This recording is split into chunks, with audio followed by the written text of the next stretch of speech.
ভাগ্যের পরিবর্তন চাও, জীবনের সফলতা চাও? Not by chance, by choice. Do it creative creation. তাহলে জেনে নাও, ভাগ্য পরিবর্তন দোয়ার মধ্যে লুকিয়ে আছে।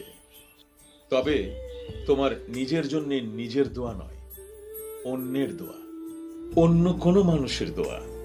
তবে শর্ত একটাই, তুমি তার কাছে তোমার নিজের জন্য দোয়া চাইতে পারবে না।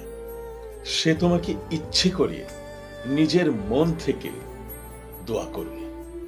সেই দোয়ার বরকতে তোমার ভাগ্যের পরিবর্তন ঘটবে, তোমার জীবনে সফলতা আসবে। তাই এমন একজন মানুষের খোঁজ করো, যে মানুষকে তুমি কষ্ট দিয়েছ, যে মানুষকে তুমি অপমান করেছ, যে মানুষকে তুমি তিরস্কার করেছ।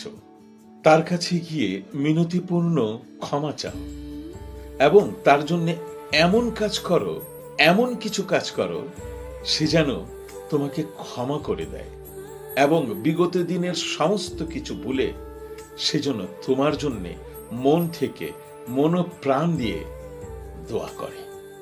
তবেই তুমি সফল, তবেই তুমি সার্থক হবে, তোমার ভাগ্যের পরিবর্তন ঘটবে।